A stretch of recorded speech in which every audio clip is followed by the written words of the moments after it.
Hello, everybody, and welcome to the new episode of our live full funnel B2B marketing podcast. As you probably know, now we are running our ABM series, and today we are going to talk about ABM Team and ABM Skillset. You need at different stages, right? At growth stage, at scaling stage, at pilot stage as well.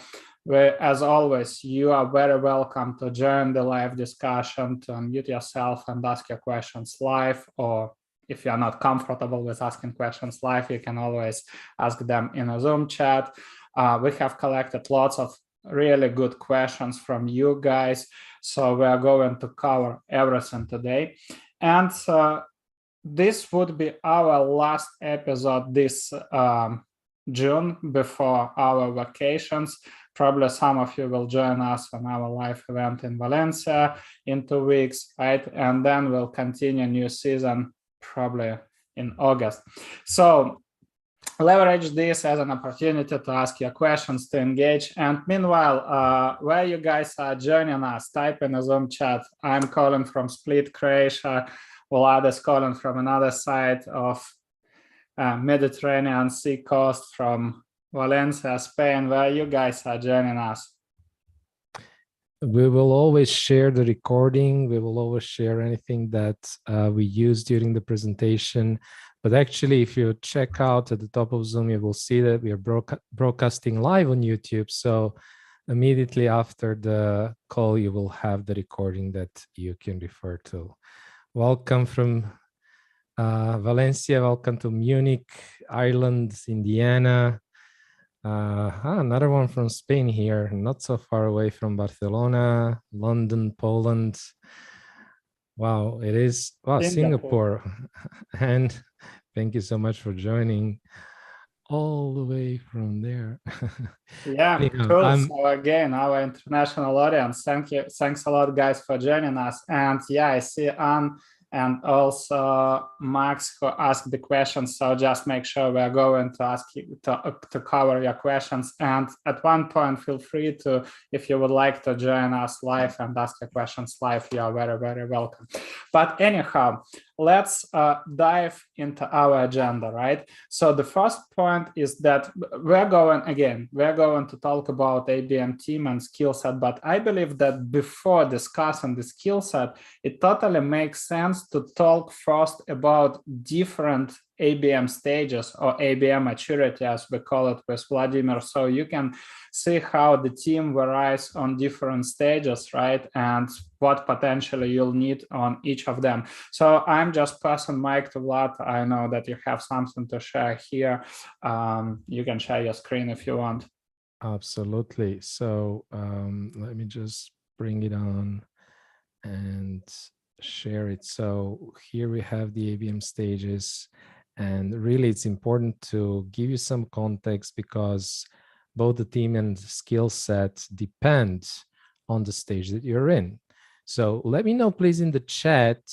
Let's say number one, we have an ABM motion implemented and we are looking for ways to improve. Number two, we are implementing it.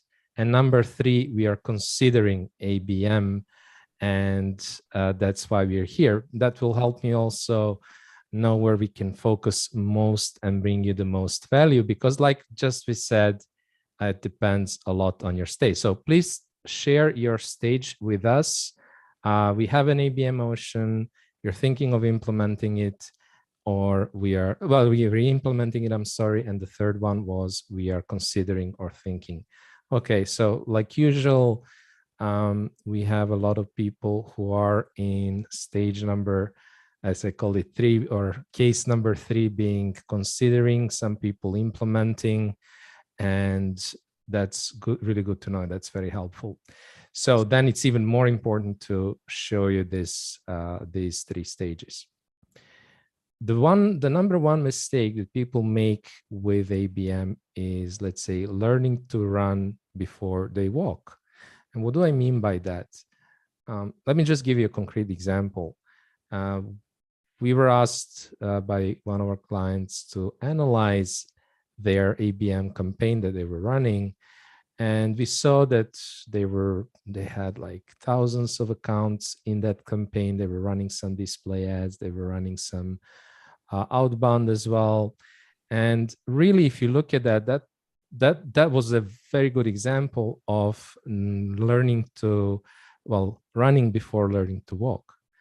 And why is that important? Well, unfortunately, if you look what were the results of that campaign after 6 months, we saw that there were maybe 2 opportunities generated. So no deals and only 2 opportunities.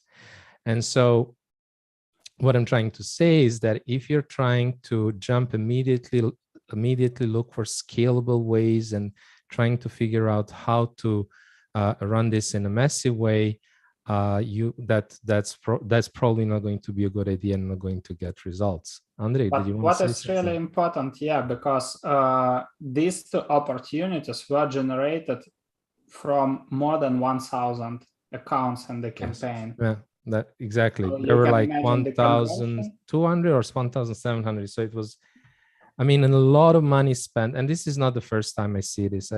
Another campaign we analyzed, it was basically LinkedIn, right? LinkedIn-driven ads. Also 1,300 leads. A lot of them actually fit the target accounts, but unfortunately, actually, I don't think they might have had 1 or 2 opportunities as well. No sales either. Now, just that to give you the context, why is that important? Now, that's why we always advise to start small, start with a pilot. Why? Because of several reasons. First of all, you're making a lot of hypotheses about who your best accounts are. We talk about things like account qualification, disqualification criteria. In other words, how do you select the accounts that you should focus on? Well, you're going to make some assumptions at the beginning, and the pilot is going to help you validate those assumptions. It's going to help you learn so that the next time you're doing it better. You're selecting accounts where there is maybe intent, they're a better fit. And in other words, you're actually going to increase the chance of getting an opportunity. That's just one example. That is about how you select the accounts. How do you communicate to your accounts? What content do you use? What, approaches, plays, whatever, doesn't really matter. These are all the things that you can figure out in a small scope pilot campaign. Now, another reason why this is important is because inside of your organization, especially if you're working in a company and you have the executives, you have the sales team, you have the marketing team, it's really important to build trust with those. Unfortunately, and in a lot of teams, marketing doesn't enjoy a lot of credibility from the executive teams and from sales teams. And that's why this is so crucial. And what you don't want to do, you don't want to be in the situation that we just described, that example where we had thousands of accounts for 6 months and spending all that time and all that effort for what? For 2 opportunities. You don't want to be in that situation, because what will happen is that you will lose that trust and you will not get the budget to run that for another 6 months, although you might have a lot of ideas on how to improve it. So that's why it's important. You want to do the pilot where you can actually show that this is going in the right way, that this is working, and you're doing that without basically spending all the goodwill, right?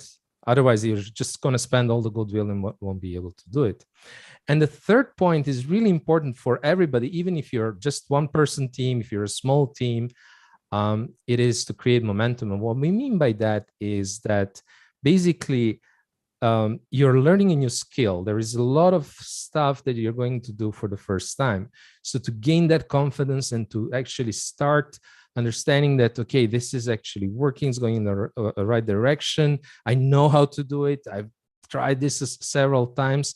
This is going to help you build also momentum in the team who is actually running the pilot. Talking about the team, for a pilot, we usually advise to have one person from marketing and one person from sales, and we are talking about part-time.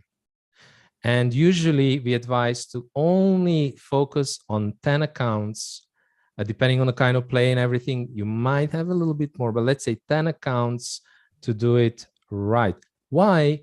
Because, like I said, you're learning, you're validating hypotheses. So what you want to do is you want to do some things manually for the first time to really understand the process before you start to scale this up.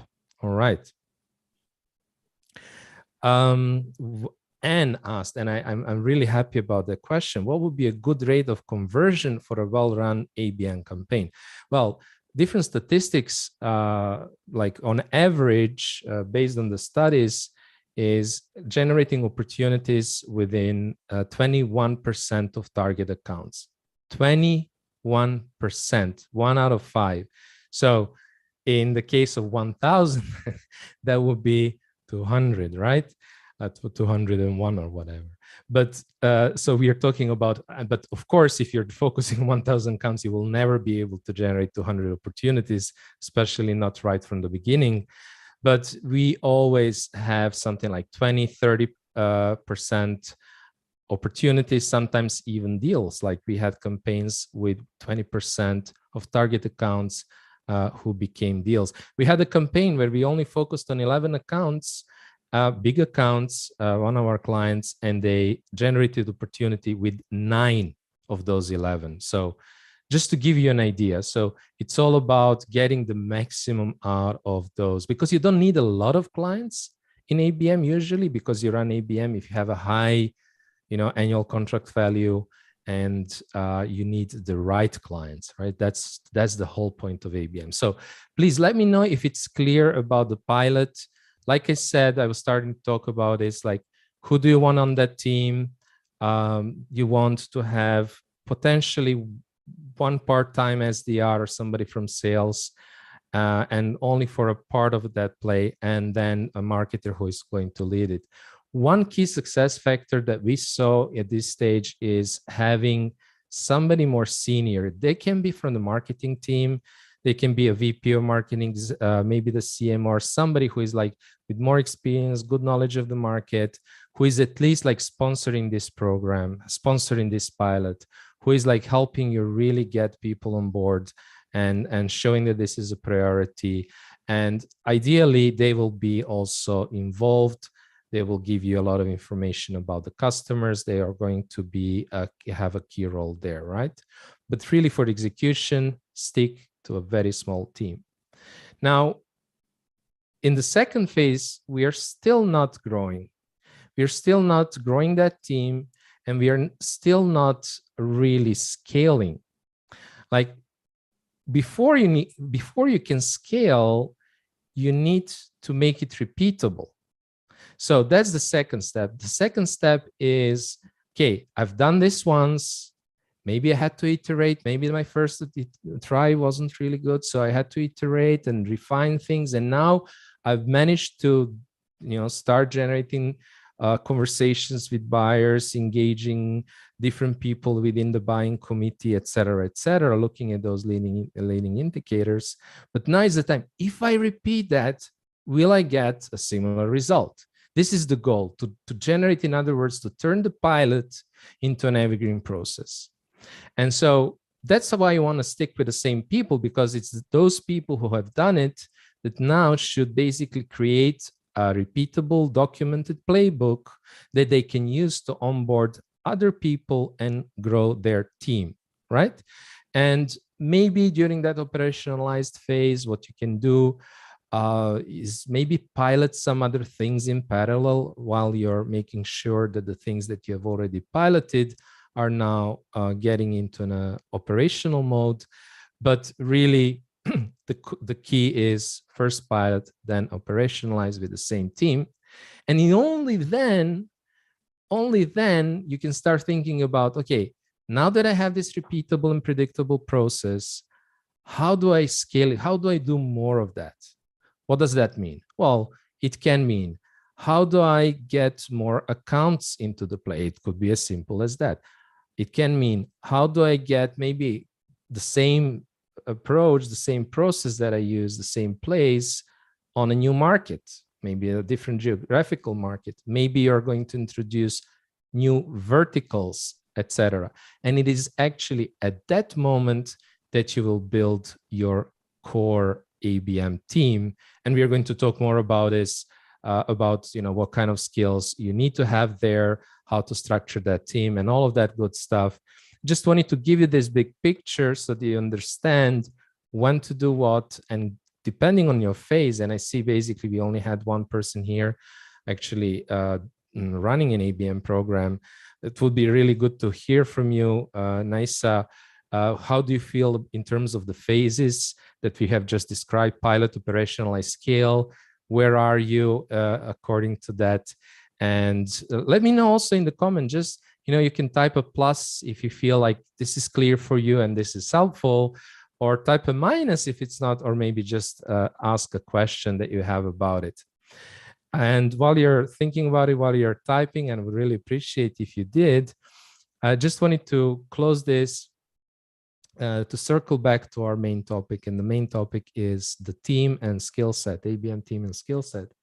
And just wanted to kind of give you an idea by just sharing one example about what kind of team do you need for a pilot, and where should you start, and what are the key skills. And I think I like this example a lot, because people have this idea that you might need to have some very dedicated and special skills to run ABM. But actually, one of the most successful pilots that we ran was with a young marketer.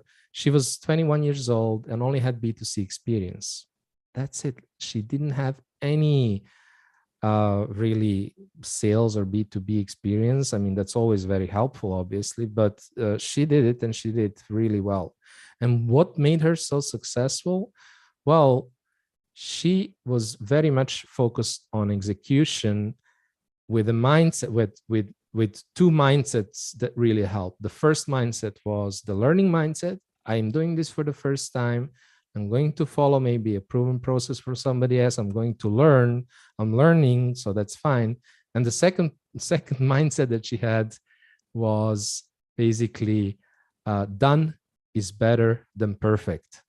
And this is like a killer of all campaigns. If you're trying to make it perfect, no matter how much you think, no matter how much you're planning and thinking about it, it's not going to be perfect. It's going to be the first one. It's going to be pilot. That's exactly why we do the pilot.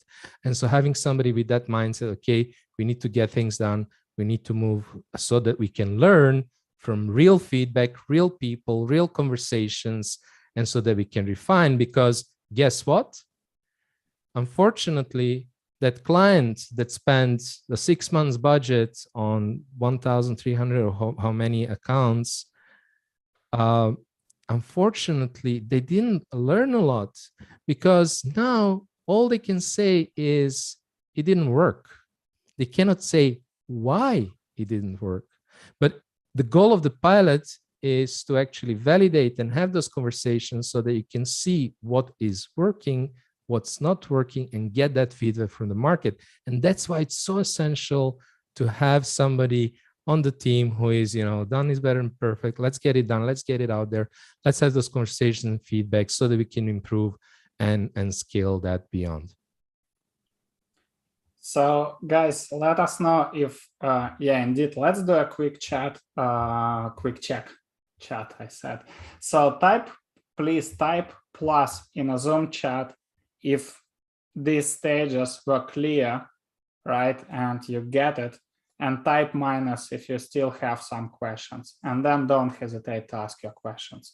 And I'm going to wrap up what Vlad shared with you, and also answer the question that was posted, that was shared by Max Ribeiro about team structure and the, let's say, minimum competences you need to have, right?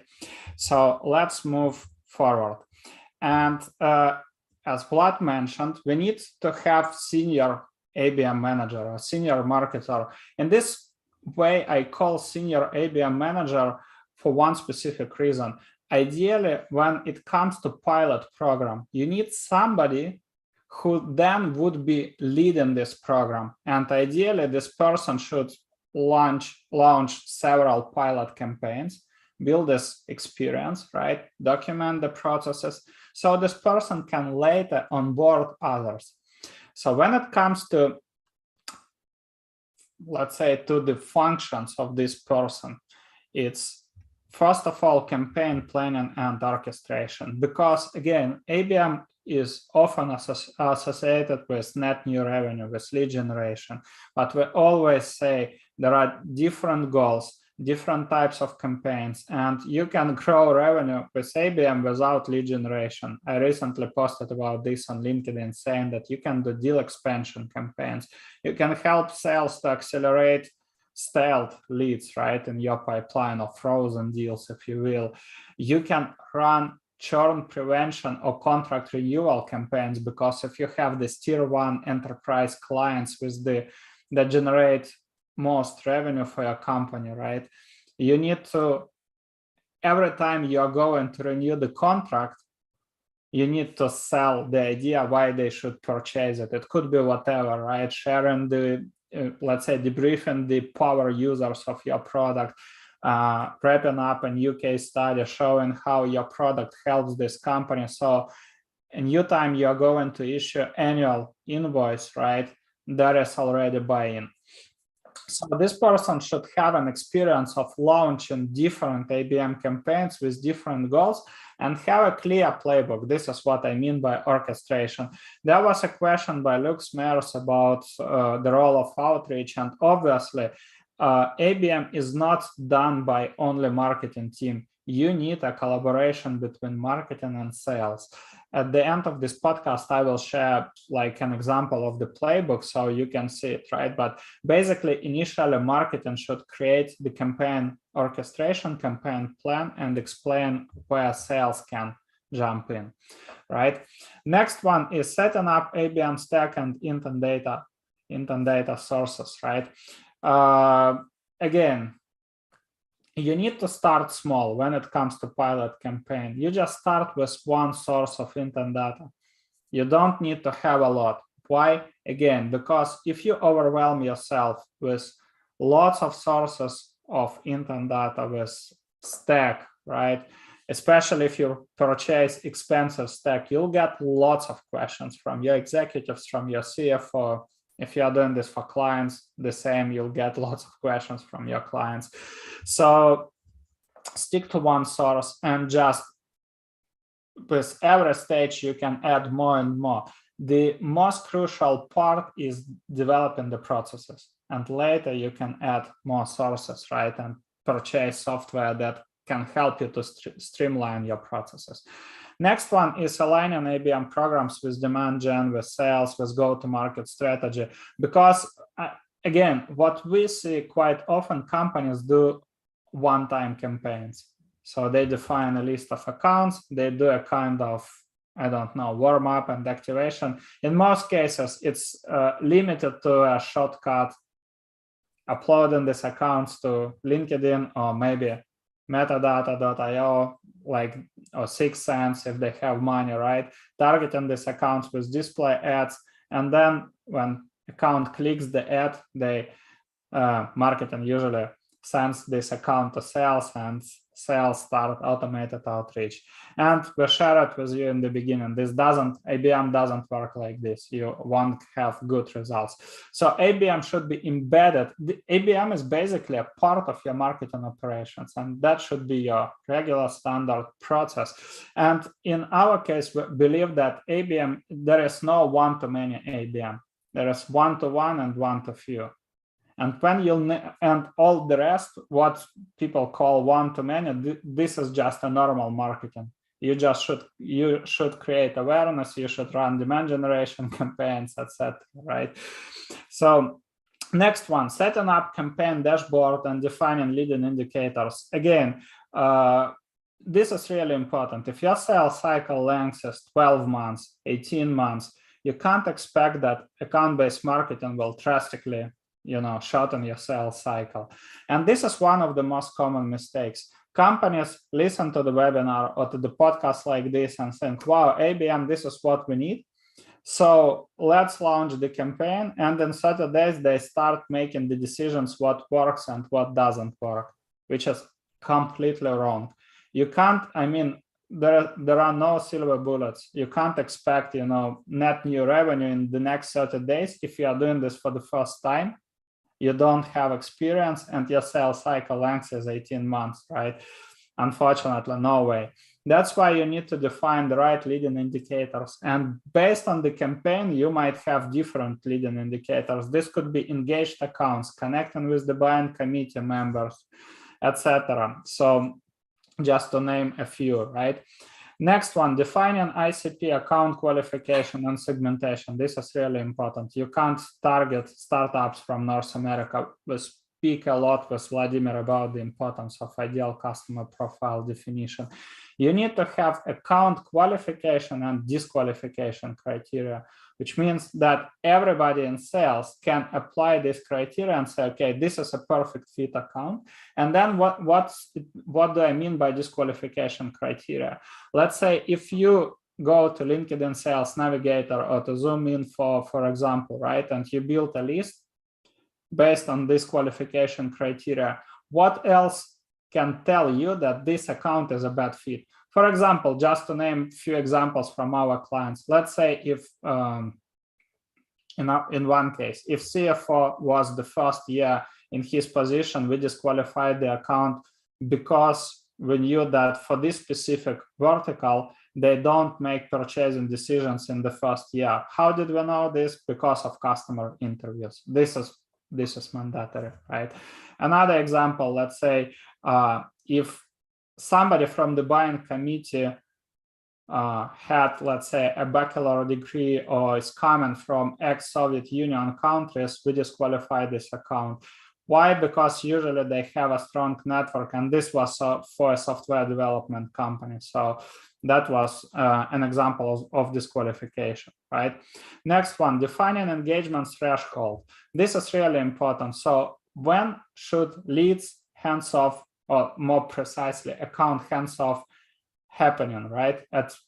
What should tell you that this account is engaged enough? This is really important, and this is where you need to have alignment with sales. And it could be, for example, if account spends 1 hour on your website and spends at least, I don't know, 10 minutes reading about your product or your service, spending 20 minutes consuming your case studies, signing up for your product webinar, whatever, just to give you some ideas, right? You need to have a clear definition. What does an engaged account mean, right?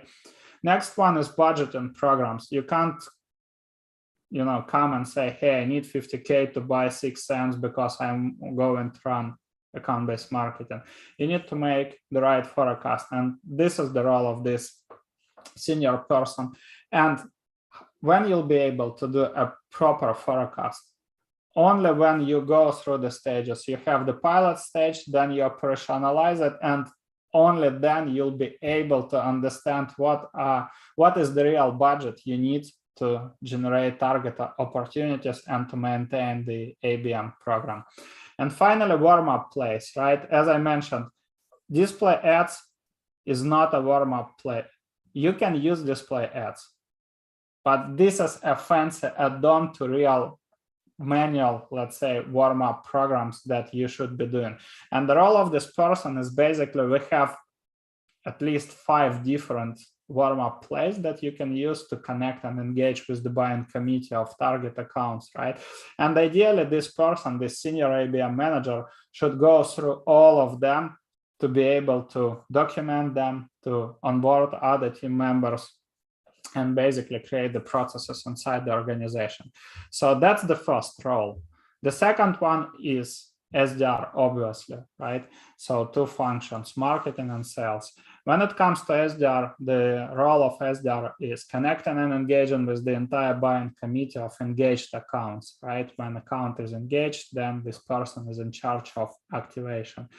Checking account research insights and coming up with personalized pitch ideas. And I would like to emphasize account research, right?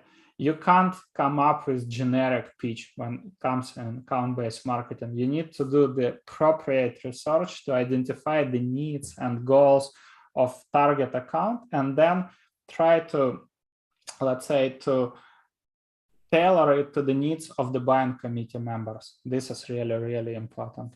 Next one is doing the thought leadership and non-sales touches to consistently nurture target accounts. That would be really fantastic. We always see this with clients. When they do this, they have a very successful results, because people buy from people they know, like, and trust, not companies buy from companies. This is really important.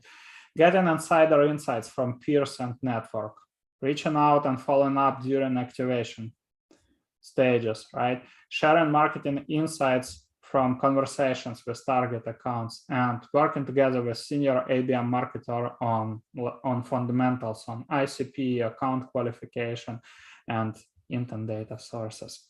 So this is the second role. Now we have 3 more roles, right? That, let's say, potentially could be done by senior ABM manager. But if we look at stage 3, right, this is how your ABM team should look like. So, Vlad, would you like to talk about this one? Sure. Maybe before we jump in, I'd like to hear from everybody if it's clear, but also, do you feel like for the first role, so it was the senior ABM manager, do you feel like you have somebody on the team who can play that role?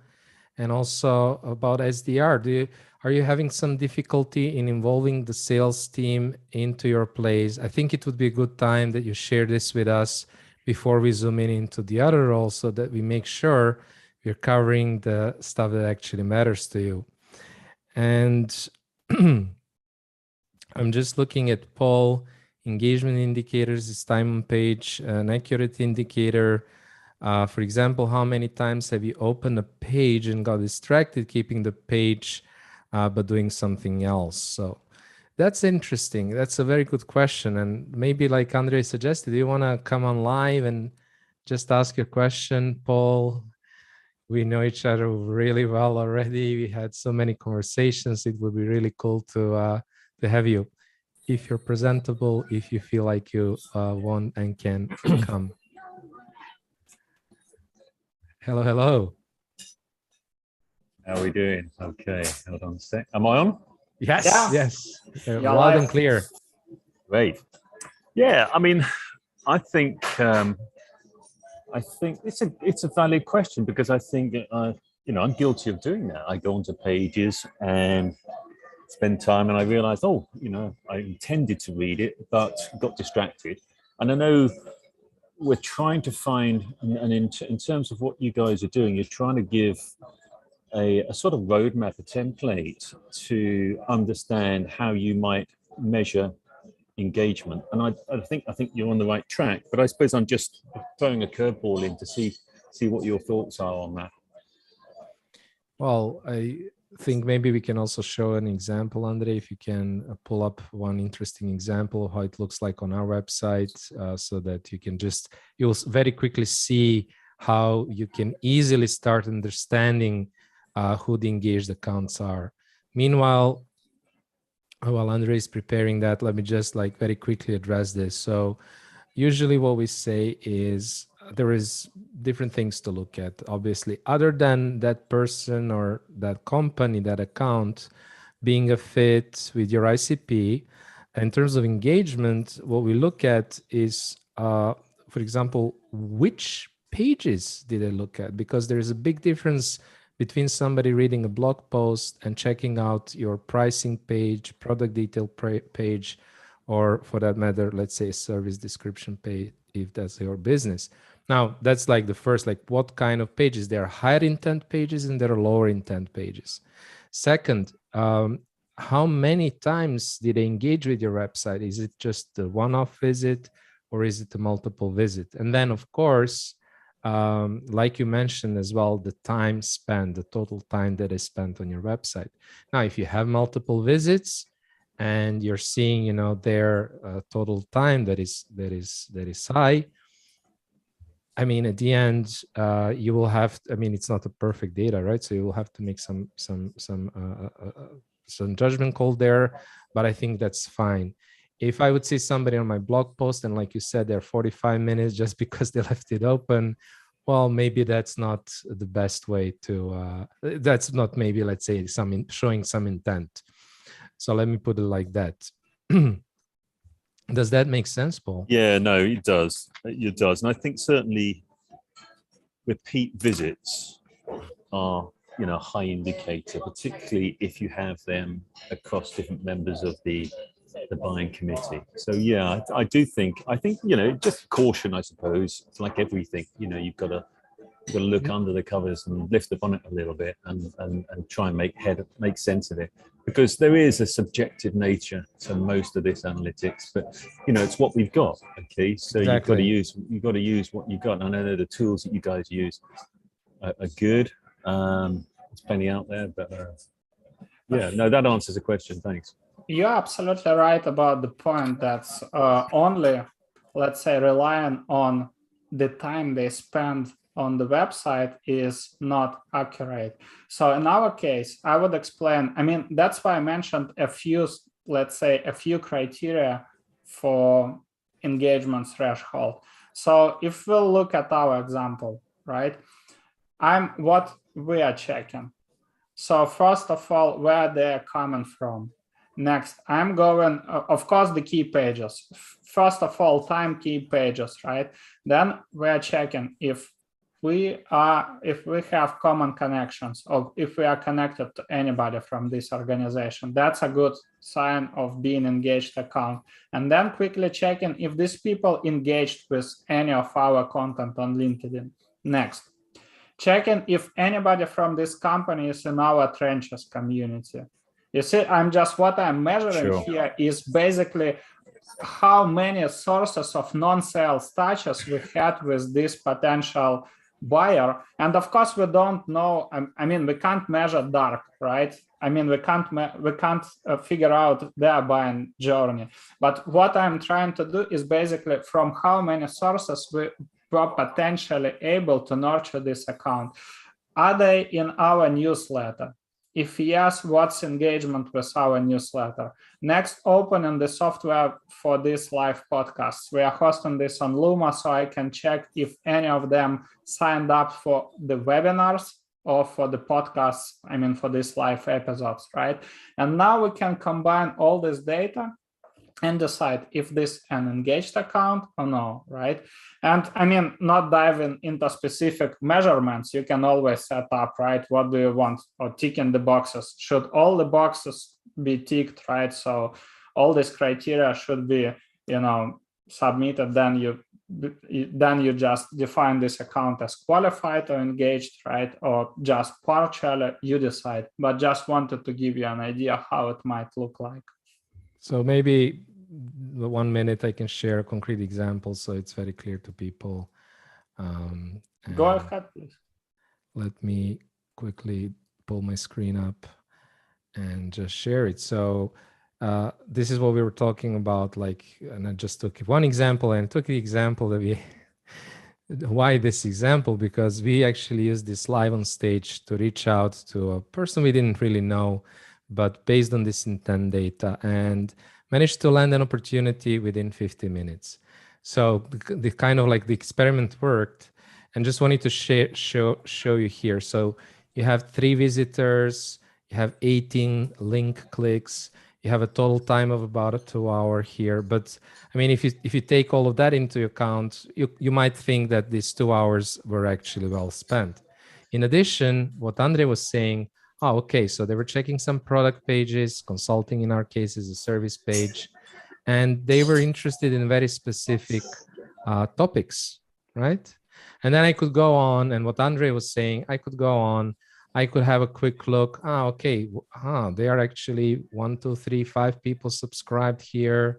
I'm connected to one, and I know that Andre is connected to other people. So just to get a full picture, we could check all these different sources, and now you're getting a picture of somebody who is probably in a research mode, trying to understand account-based marketing and how they might, focus on implementing that. Yeah, that's great. Thanks, guys. Appreciate it. Sure. Thank you, Paul. Keep up the good work. Thank you. Speak soon. Thank you. Cool. So let's move forward and let me share my screen. Yeah, this one, right? I believe I shouldn't go the full. Oh, let me click here, right? So the copywriter. Want to cover this one, Vlad? Sure, very happy to. But like I said, let us know, how do you feel about the previous roles? If you feel like this is well covered, really good, really curious to hear. And then let's also cover this. And first, I would just like to address a common misconception. Some people may believe that in ABM, everything needs to be personalized, all the content, top of funnel content, blogs, everything you have, personalized landing pages and all of that. And that basically that would mean that you would need, let's say, an army of copywriters to be able to do that. But really, especially if you're thinking about your pilot and operationalization, always a hard word for me to pronounce, what is actually needed. So let's have a look at this list. So personalized pitches. So this is probably the content that will be personalized the most. Think about your 10 accounts. Within each of those accounts, maybe 2, maximum 3 buyers that you're addressing. So 30 potentially pitches that you need to personalize. Pitches, what am I talking about? Well, we just spoke about intent data, figuring out who is engaged, who should we focus on, what do we know about them, what can we glean from this intent data, what can we glean from doing some account research, figuring out what's going on in that company. To give you a concrete example, we were further checking out, so we saw that the company that I just shared was checking out our account-based marketing content and product pages, and also ideal customer profile. Okay, so we went there on the website, we saw what actually seems to be happening is that they seem to be moving from the focus on SMB to more enterprise. Okay, so now we are starting to have bits and pieces of information that we can use to personalize our communication to that account. So instead of addressing generic challenges, now we can speak about things we have learned in our research. And so that's what we mean by the personalized pitches, right? So instead of saying, full funnel works with B2B companies with high ACV, and we help you generate demand and land opportunities with your target accounts and all of that, we can now speak about, okay, what do you do if you're introducing an ABM motion? How do you define the ideal customer profile? By the way, this was one of the things that they were checking out on our website for the enterprise segment and all of that, right? So that's what we mean by personalization. Then, and by the way, we say copywriter, they don't have, I'm not talking about like sales copy, conversion copy, right? That's not what we were talking about. Somebody who can write decent copy that will be actually, that is buyer centric. That's really the only requirement, that it's not like this all about us embellished copy full of jargon and all that stuff. That's, I would say, in terms of skills. Now, bottom of the funnel content, that's really important because we are middle and bottom of the funnel. We are actually here educating the buyers and trying to generate that opportunity. So we really need to have things like case studies. If we are addressing, I mentioned 10 accounts, 3 buyers. So if you have 3 different types of buyers, in our case, we have, the executive usually, whether that's chief revenue officer, co-founder, or CEO. Then we have the, CMO or the VP of marketing, and then we had head of sales. They all play a different role in our buying committee. And then decision maker, champion, blocker, very often in our case is sales. And so we actually have documents that speak specifically to those roles. What is the benefit of working with us for, a VP of marketing, for a marketer? What is it when it comes to sales and all of that, right? So you may have, let's say, if you're in a, and most of us are in a competitive market, some sort of a comparison report or comparison sheets. We actually have a document that describes how is it different to work with us versus with a, for example, lead generation agency or another type of provider.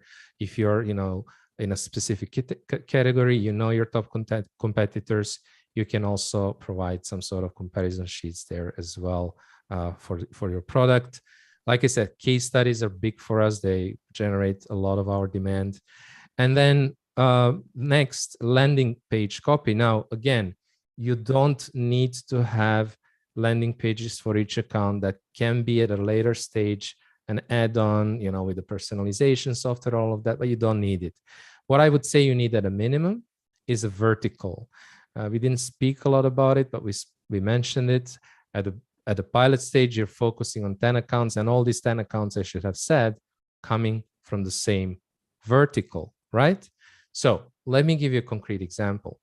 One of our clients, I believe it's the same case that Andre shared with the software development company, we decided together by studying their existing customers and their differentiation, unique value proposition for different segments, to focus on very specific niche. And that niche was advertising technology space, like advertising technology companies. So then after having done interviews with our existing customers from that segment, we use this to personalize our value proposition. We figured out that one of the reasons why they hire us is because of the expertise we had with mobile SDK, which was very important for some of those ad tech companies, and all of that jazz we could now use and write into that copy.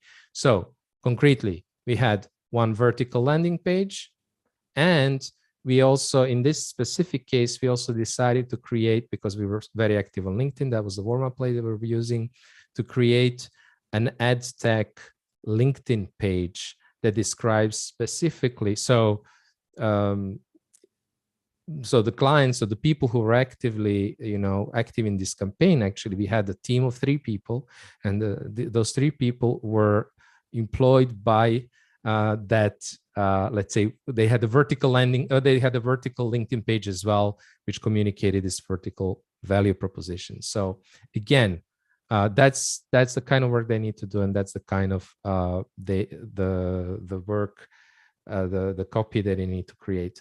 And one final part, maybe not on the first necessarily step, depending on the kind of let's say plays that you're running, etc. Thought leadership content for SDRs who don't want to create it themselves, who don't have the skills or means or information to create it. And so again, to give you a concrete example, what you can do is you definitely need to identify somebody in the organization who is a subject matter expert. Usually these are people from the executive team, like if you have access, depending on the size, to one of the founders, co-founders, or somebody who is like maybe a product guy, or somebody who is somebody who is really experienced, knows the industry, knows the customers well. You can use them as a subject matter expert. And let's say that copywriter person who is doing the copy, whether they do it or they work with an editor, doesn't really matter. It's just another role, another function there is to actually, let's say, just set up twice a month, every 2 weeks, a 1-hour interview with that person and ask them the questions that are relevant for this vertical and for those buyers, and use that as content that can later be repurposed for social, for thought leadership content, etc. Another concrete example. Well, maybe during the pilot, you decide to run some sort of a co-creation play with the buyers, which simply means starting conversations, interviewing buyers it's a non-sales conversation. Well, maybe you will collect those learnings and write a report. Maybe you will write a series of LinkedIn posts. Doesn't really matter. Maybe you'll create a presentation, maybe an event, or whatever that you can. So actually the role of that copywriter could be as well to produce that content. So let me know in the chat if you have any questions about the roles. Do you feel like you have somebody who can write that copy? Is it clear for you? Let us know, because we can't see your faces, and it's always good to hear how this content is landing with you. Please let us know. Plus, let's say at a minimum, just drop a plus if everything is clear, if you can go on, or a minus if you have a specific question. And also 5 cents from my side. Obviously, when it comes to pilot stage, your senior marketer can partially do this function, right? And that's why we mentioned, when it comes to pilot, you start small, maximum 10 accounts. As you can see, right, there is lots of manual work. But let's say if your marketer has this skill set, or if you have the skill set, you can obviously do this. But in future, when you plan to create ABM team, this is the role that you will need in your team. And one really important role that is in most cases missed in B2B companies: intent and research. So there are 4 main functions for this specific role. 1, managing, capturing, and qualifying intent data, right? I have shared with you Albacross, so the website traffic reveal software. But this is only one source of intent data. You have way more, right? And in future, if you'll add more sources of intent data to your stack, then somebody needs to track it. If you don't have one person who is in charge of this, just believe me, it won't work for your company. If you think that salespeople will always regularly open this software, get this information and basically capture it, qualify it, and then work with it, it won't work. We know it, like, we learned this lesson the hard way, so it won't happen. So you need somebody who will be doing this. Initially, this could be on the pilot page, it could be a senior marketer. Later, you can create SOP for this person who will be tracking and qualifying the data. Next, when you have the engaged accounts, we have shared with you one example, right? Vlad was sharing the screen. I provided you several ideas for engagement threshold, right, that you can apply. So the next step is transferring this data to your CRM so sales can use it. And if you have distributed sales team, I mean one SDR per region, right, then you just assign this account to specific SDR, and then you can either drop a link to, let's say, Albacross or whatever, to the software that you are using. Or another alternative that we recommend is basically making screenshot of the activity and storing all of this information in CRM so they can immediately see it, right? Next one, enriching the buying committee. So that's why you need to have ideal customer profile, right? In B2B, we are always dealing with the buying committee. So you need, what do I mean by enriching the buying committee? You need to provide, if you have, let's say, structure, if you have defined the core roles of the buying committee, let's say champions are marketers, decision makers are CEOs, influencers are CROs or head of sales, and blockers are, I don't know, let's say IT department, right? Or more precisely, the job role is CTO or VP of IT. Then the goal of this person would be go into Sales Navigator or to Zoom Info, right? And then defining specific people, right? And storing these people, adding these people to CRM, adding their contact details like email, link to LinkedIn profile. And ideally, when it comes to account research, you need to do 2 things. First, you need to collect the insights about this company. These insights you can get from press releases, media mentions, LinkedIn or social media updates, interviews that executives are, maybe different podcasts or whatever where they were interviewed, right? So you can collect all of these insights because you need to understand where this company is going on, right? So what is their strategy? What are their needs, goals? What do they want to achieve? That's the first one. And the second one, you need to run the buying committee research, because people usually don't care, especially if we're talking about enterprise accounts. They don't care about your, let's say, generic value proposition. They care how your product might help these people to achieve their goals or solve their challenges.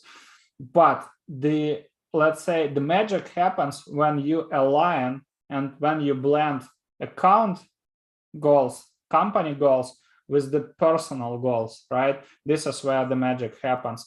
And that's why this is time consuming. I mean, it's not something that there is no automation for this, right? The only way to collect these insights is doing this manually. But when I receive a question like, does it make sense? Is it worth it? I'm always replying, do you believe that companies, these enterprise companies, right, that can generate 10 times, 20 times, 50 times more revenue than others, should they be prospected and treated the same way? Shouldn't it be personalized, right? And everybody agrees. So in this case, obviously, you need to dedicate more time, right? To devote more time to run the account research and collect this insights. So that should be a personalized solution for these specific accounts. And in future, if you're going to make ABM a part of your operations, right? Somebody should be doing this on a daily basis. Identify a new account and basically sourcing this account to marketing and sales teams, so marketing can start or add this account to one of the warm-up campaigns, and sales can start working on activation stage, connecting with the buying committee. You saw the functions of SDR. This is really important. And now you can see that how ABM is connected to demand generation, right? So to have a pool of engaged accounts, you obviously need to do demand generation, right? This is really, really important. And this is something that we have covered last week. So if you didn't listen or attend that event, I can share with you the link. So finally, the last role is design and creatives. And this is pretty simple, right? So all the visuals, ads, if you're going to run them, landing pages, content, if you want to design this. If you are following us, you know that we are big fans of direct mail, so somebody should design this direct mail swags, right? So these are the roles of the designer. Can it be outsourced? Absolutely. Also, potentially, you can outsource account research. But if you're going to outsource this function, make sure that you have very clear SOPs, so people understand the process and they understand exactly what you want to have, right? And you give them access to specific tools, to specific stacks for account research. This is really important. Without SOP, it won't work. Copywriting, potentially yes, but you need to have then somebody who would be closely working with your team. Unfortunately, I mean, ideally in future, you should have in-house copywriter. Ideally, right? But on the early stages, it can be outsourced. And the last question was about the role of sales and when sales join the process. So I would love to cover this one. It usually happens. We mentioned the account engagement threshold, right? We have fundamentals, we have ICP, we have account qualification and disqualification. Then we check intent data sources, because it totally makes sense to involve already engaged, or let's say already aware of your product accounts, because you'll have much higher reply rate, right? Then you have two more stages. You have warm up and you have activation. I mentioned that we have let's say lots of them, but we have five core warm-up campaigns. One of them, as you can see, the orchestration, so virtual event campaign. Your goal as a marketer, this is basically what I mean by campaign orchestration. You create a detailed playbook explaining the tasks and explain what marketing is going to do. You don't see all the steps here. I just use it as an example, right? So you don't see lots of sales steps here. But then basically you set up the responsibilities, right? What is going to be done by marketing, what sales will be doing, and when and how sales are going to activate these accounts. Obviously, when you run this warm-up, then there is activation stage. You set up this engagement threshold, and you need to create a clear playbook for sales, how they are going to reach out to these accounts, to whom exactly, what they are going to say, what kind of, let's say, message they should share, and what kind of insights that they should collect. But I don't want to dive deeply into the playbook because we had other webinars, and today we just discuss the skill set, right, and the team setup.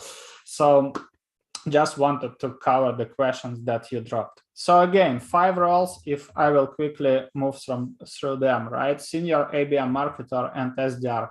Ideally on the first stages, pilot stage and operationalization stage, you need to have these two basically people who will be running the campaign. And later you can add copywriter, you can add a person who will be in charge of intent and research, and the designer. This could be always outsourced, right? So this is optional. And that was it for today. First of all, let's do a quick check. Now, considering what we have shared with you guys, right, for the last 60 minutes, do you feel you now understand the structure of ABM team and the functions that you need to have? Type plus if everything is clear, type minus if you still have some questions, something is not clear.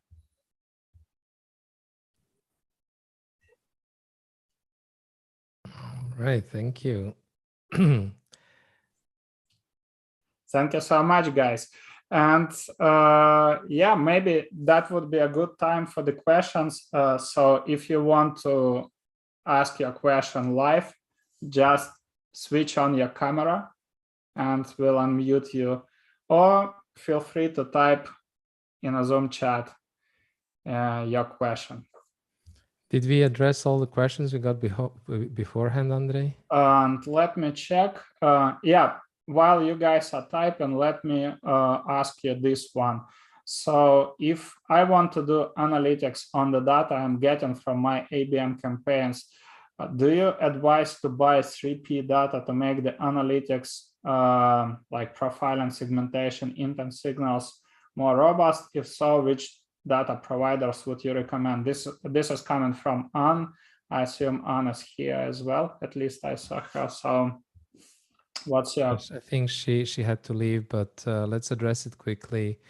Again, let's look back at the different stages, right? At the first stage, we were talking about 10 accounts. We were talking about a very personalized manual approach.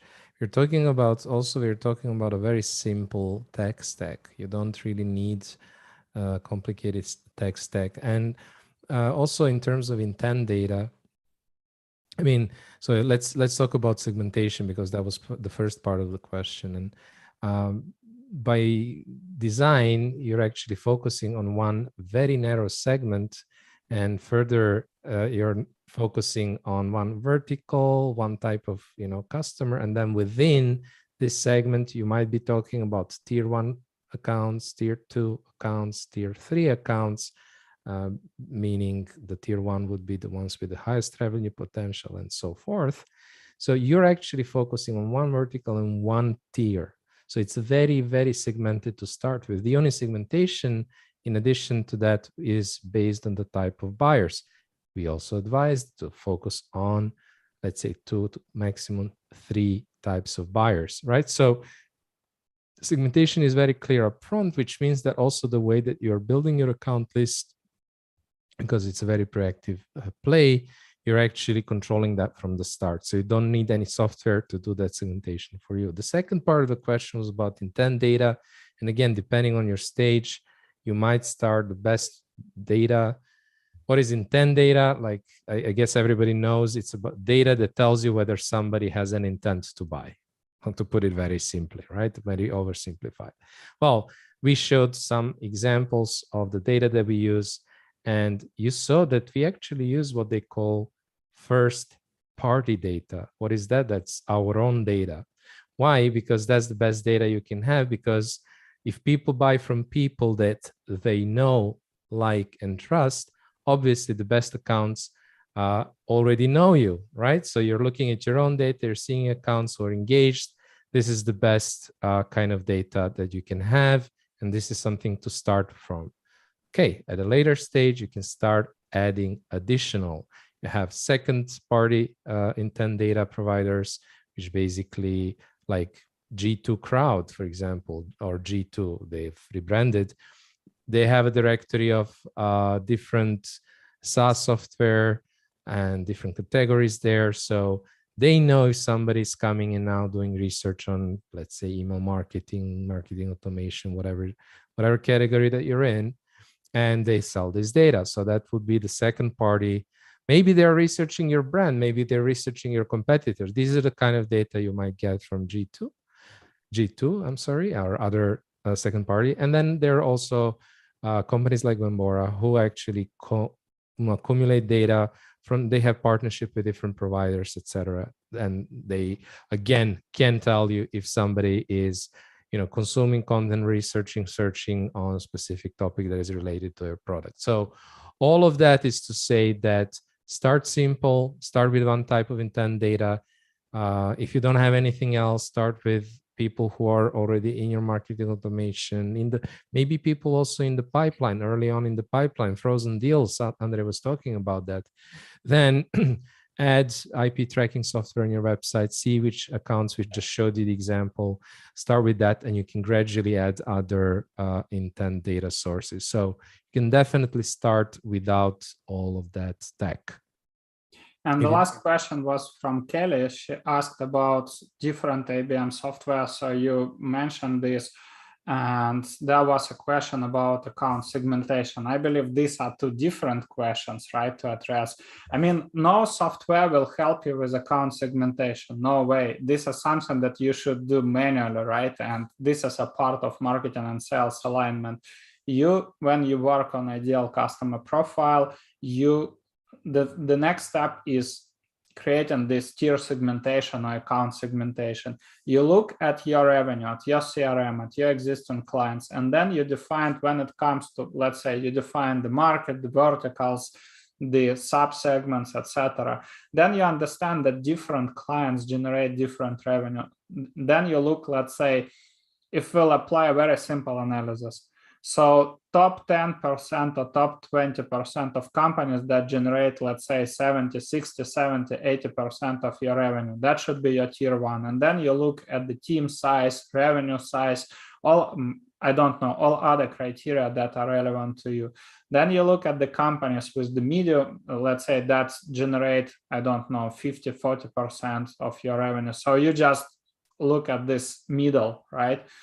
And based on them, you define the data for tier 2 accounts, and then all the rest will be in the tier 3, right? So this is the approach for account segmentation. When it comes to stack, I will quickly share with you my screen. And again, I wrote on LinkedIn ABM stack for different ABM maturity stages.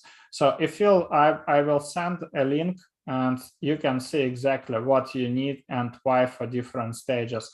And as Vlad mentioned, you need really to start small, something like Paperflight for content hubs on pilot stage, something like Hunter.io or Zoom Info for account enrichment, LinkedIn Sales Navigator, and something like Leadfeeder or Albacross as an intent data source. And then you can add others like G2, BuildWiz, Bombora, ActiveCampaign, and on scaling, adding more software like Metadata, like Clearbit, Salesloft, Sendoza, Cognism, etc. This expensive software.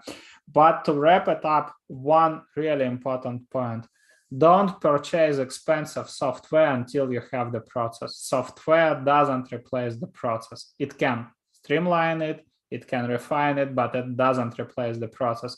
You can do ABM manually without any software. Just to put it like this, right? And you'll be successful. So work on the process. Now you have the team, you have the functions, you know what to do. As always, if you are not part of our Trenches community, then join. I will be sharing the link with everybody. So you can join our Trenches community. You can ask all your questions about account-based marketing. We also have 6 weeks ABM playbook if you want to dive deeply. That's another story. And always feel free to reach us out and ask your questions. We are here to help, right? We are evangelizing this topic. So thanks a lot for the attention. It was brilliant, and it was great to wrap it up, the ABM series before the summer vacations by hosting this event with you guys. Wishing you fantastic and productive summer, and we'll stay in touch. Cheers. Thank you very much.